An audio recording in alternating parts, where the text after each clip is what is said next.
Lakeshore Drive, the Ryan, 30 minutes from 95th. Northbound Veterans Memorial, fairly light, just a little heavy, 63rd to the Reagan Tollway. I'm Jim Telemundo. On AM 560, The Answer. Chicago's Morning Answer continues next. Your official Chicagoland weather forecast from the 1 Hour Heating and Air Conditioning Weather Center and our meteorologist, Steve Williams. Today, mostly cloudy with a high near 42. Clouds, rain or snow shower in spots. Breezy late tonight, low 30. Snow tomorrow morning, little or no accumulation. Clouds and breezy otherwise, the high 33. I'm Steve Williams on AM 560, The Answer. 36 degrees at O'Hare. Next news at 8:30. And Chicago's Morning Answer with Dan and Amy continues next on AM 560, The Answer. Listen to AM 560, The Answer, online at 560theanswer.com, on the AM 560 mobile app, and your Alexa-powered smart speaker, on TuneIn, iHeart, and radio.com. This is Chicago's Morning Answer with Dan Proft and Amy Jacobson on AM 560, The Answer.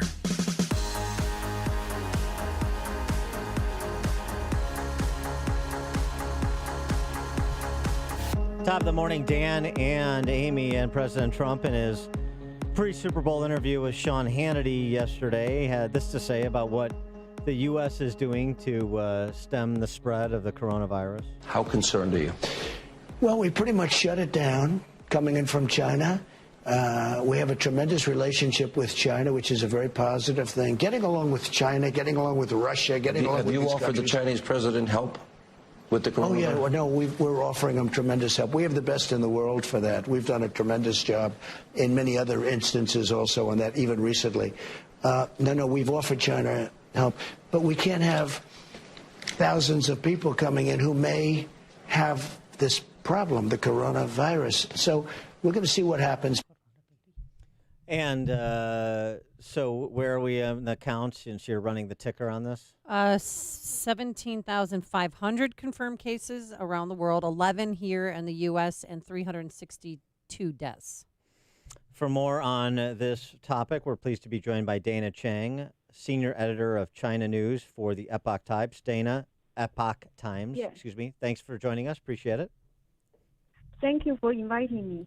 So there's been some dispute about how helpful America is being with respect to the Chinese and their efforts to stop the spread of this virus. What's your handle on it from the reporting you've done?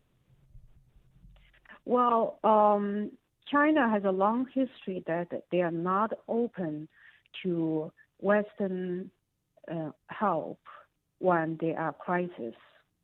For example, in 1976, there was a big earthquake that killed 300,000 people.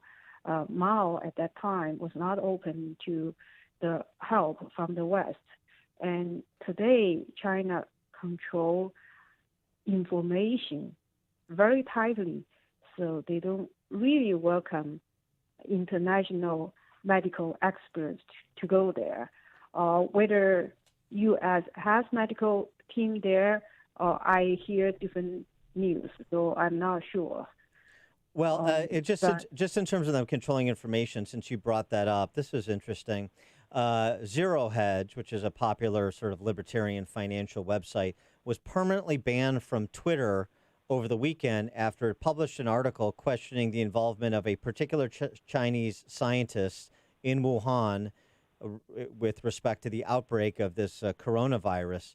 And social media, they have before, seems to be working in concert with the Chinese government, even informally, to crack down on so-called misinformation about the coronavirus that's spreading.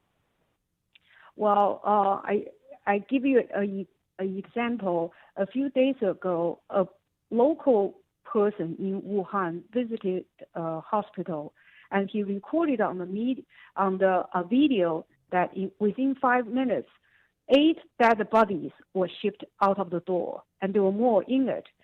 He uploaded this video, and then immediately a group of police broke into his apartment and took him away.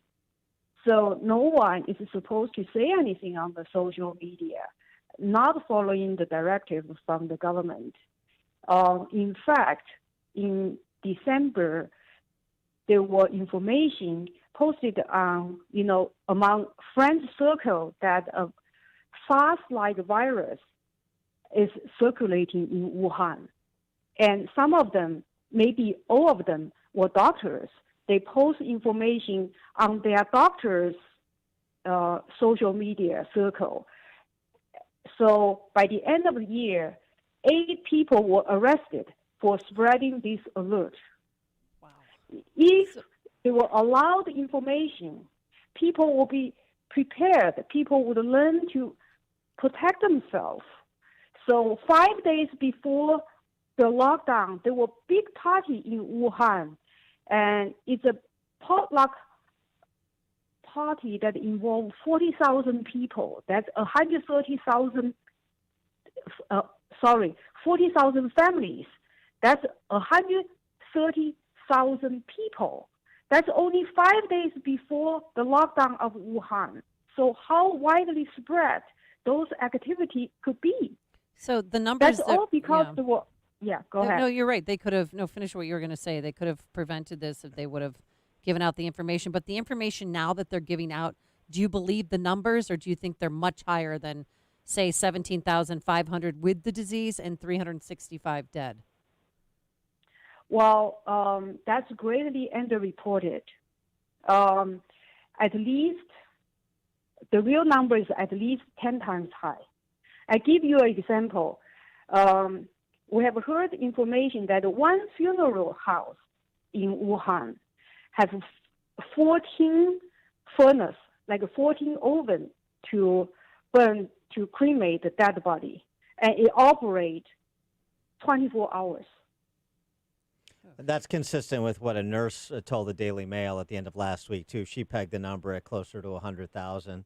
And what you're saying is consistent with New York Times and Washington Post reporting over the weekend about the steps that the Chinese government took in the beginning to tamp down alerts, to not spread information, to try to tightly control this, as the central planning communists will do, rather than to inform people and take the necessary evasive action to try and stop the spread of the virus. So all of that is consistent with the reporting. And so the question, but one of the questions I wanted to ask too, because now there's a lot of sort of theories that abound, as is often the case, and one specific theory revolves around this lab in Wuhan, this viral lab in Wuhan, and whether or not this was researchers doing biological warfare research, and somehow this virus was released.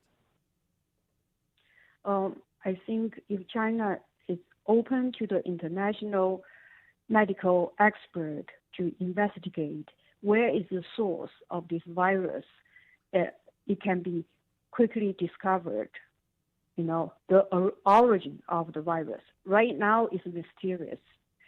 At the beginning, it was said it's from a seafood market, but in the medical report actually made by Chinese doctors, the first case on December 1st, that person had no exposure to the seafood market.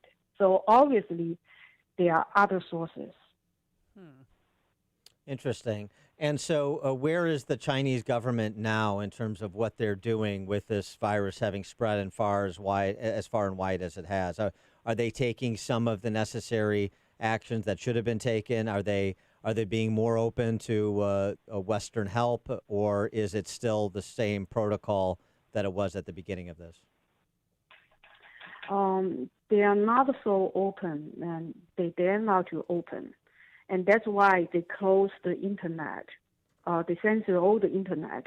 They are afraid that people would know the truth, and they put the so-called social stability first. And social stability is Communist Party's security. And they do everything to keep the Communist Party in power. Yeah. So at this point, they take a very strong measure. The whole country is kind of like on lockdown. Right. Well, that's what I was going to ask you. Your friends and family that are in Wuhan and other cities that are on lockdown, How are they surviving? How are they getting through this? I'm hearing reports and reading reports of, there's no food on the shelves anymore. The Starbucks, McDonald's, everything's shut down, and people are pretty much locked in their homes.